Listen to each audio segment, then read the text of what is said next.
Welcome back to another episode of Rock Boys Football. Shane Beamer, the South Carolina Gamecocks, continuing to navigate the spring transfer portal window in it.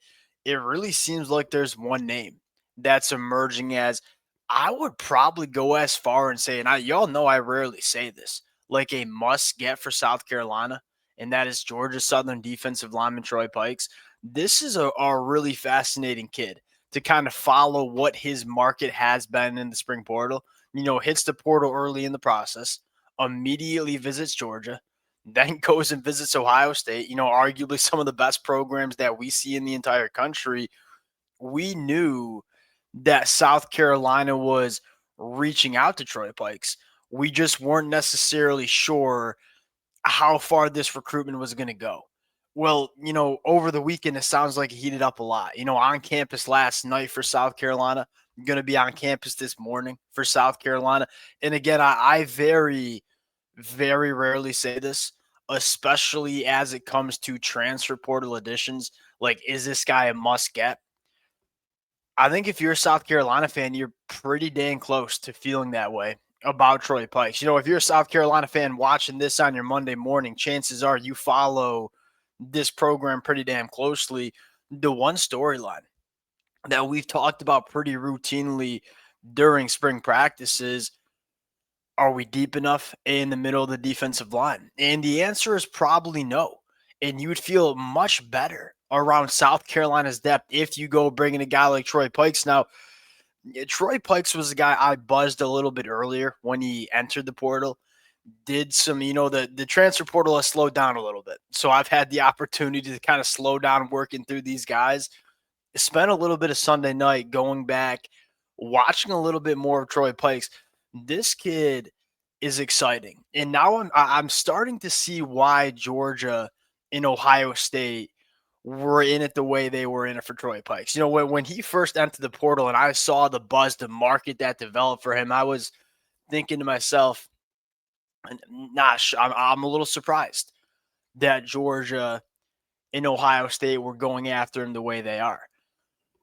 Made a little bit more sense late Sunday night. Want to get into Troy Pikes, talk about what he could bring to South Carolina and what this defensive line rotation would look like for South Carolina if he ends up coming.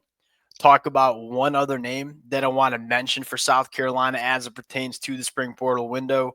Before we do, and as always, just want to say thank you to you guys. And many of you all know this, to the South Carolina fans.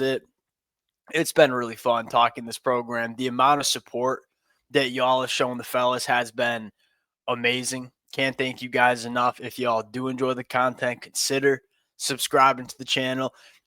What I would like to hear from the South Carolina fans, because I know many of y'all are probably like me, where it's like I'm not going to look at a transfer portal addition and say he's a must-get guy or South Carolina's not going to win many games. And that's not true with Troy Pikes, but I would – love to hear the urgency level that a lot of South Carolina fans feel around this kid in the comment section.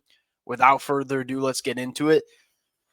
And I'll start with this. I'm not going to just straight up say Troy Pikes is going to be TJ Sanders. If that happens, that'd be phenomenal for South Carolina. His play style resembles what TJ Sanders brought to South Carolina. Not the biggest interior defensive lineman, not going to be a guy that commands a ton of or eats up a lot of double teams and eats up a lot of space, but wins with exceptional hands and exceptional quickness.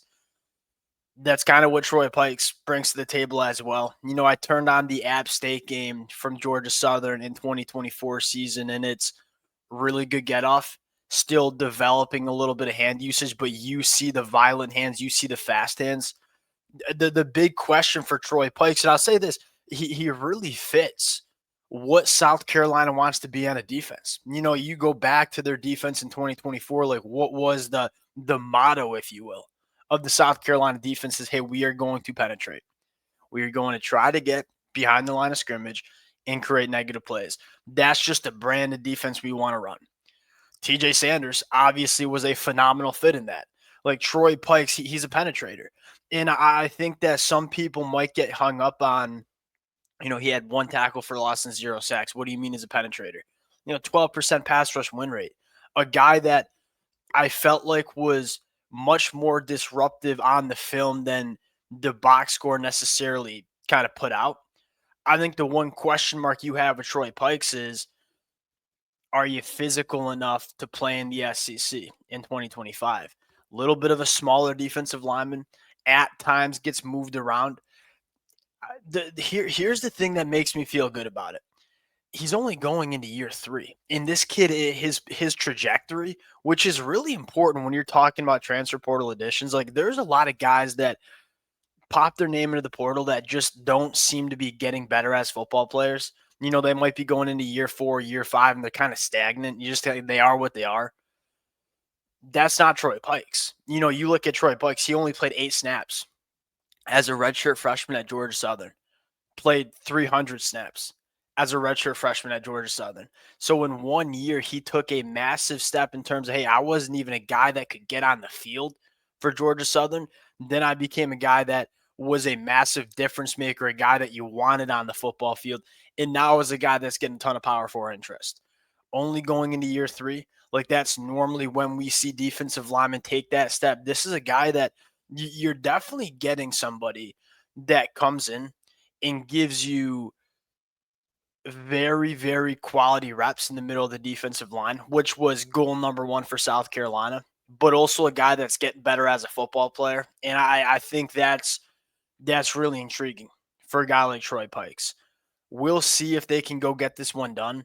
Again, much more disruptive on the film than maybe the box score goes out and says. And you look at why this is such a priority here. There's just look, Monkel Goodwin sounds like he had the best spring he's had since he's been at South Carolina. Gabriel Brown-Ladindi sounds like he is finally staying healthy, is going to be able to play for South Carolina. We kind of know what Nick Barrett is. He ain't going to be a first-team All-SEC guy, but probably going to be solid. That's 3 guys that can play in the SEC. Xavier Hardy, I think there's some optimism that he can play in the SEC, but you're not necessarily sure. He's going from JUCO to the SEC. Devontae Miles, you're probably saying the same thing. He's going from the MAC to the SEC. You probably want to get the number up to like 5 or 6 guys that you trust to play. And I think the number's at 3 to 4 right now. And so you add Troy Pikes, you get that number up to 4 to 5. You hopefully that like guys like Devontae Miles and Xavier Hardy can take that step. And look, is South Carolina going to be as good as they were last year on the inside of the defensive line? No, probably not. The whole goal here is like, can the drop off not be super significant? Because guess what? You're better at a lot of other different positions on the football field if you're South Carolina. Might not be in the middle of that defensive line, but you're going to be better at a lot of other spots. So just make sure that drop off isn't really significant. Here's one other name that I saw pop into the portal that I wonder if South Carolina kicks the tires on. Muhammad Torre from Rutgers. We've talked about South Carolina, linebacker room, maybe some questions.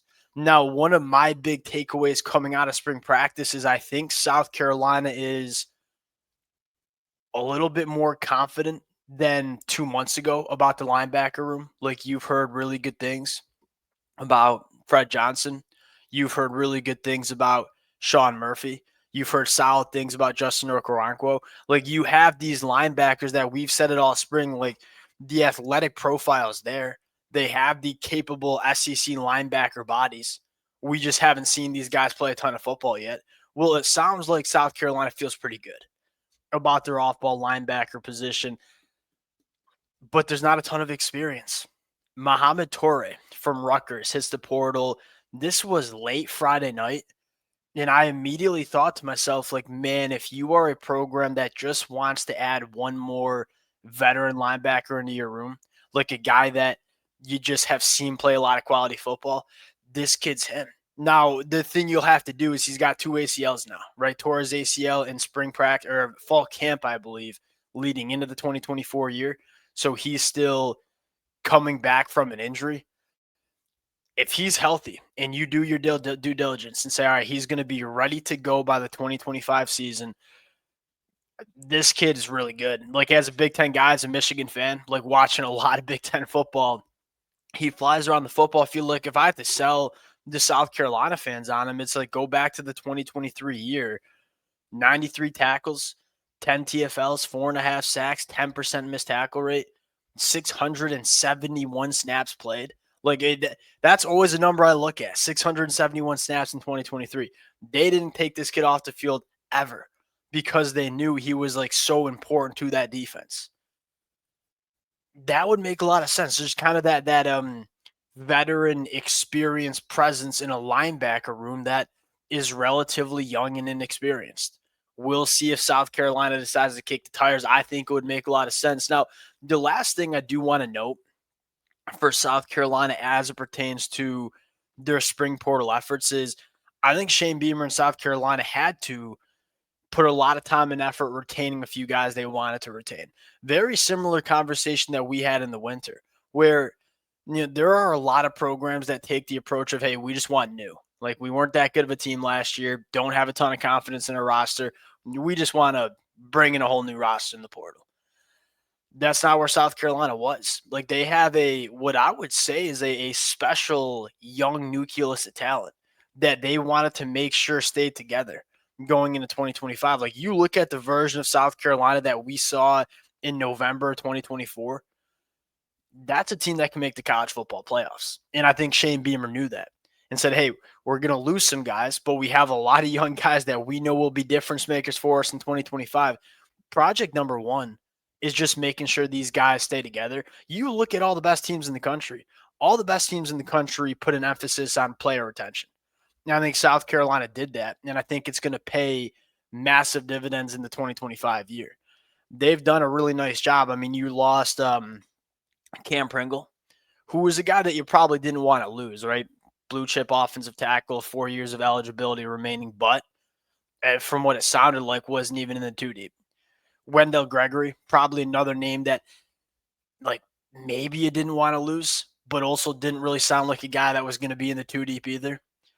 I look at it and say South Carolina did a great job retaining their players, and now it's just about, hey, we got that one question we have about this football team. That's the interior of this defensive line.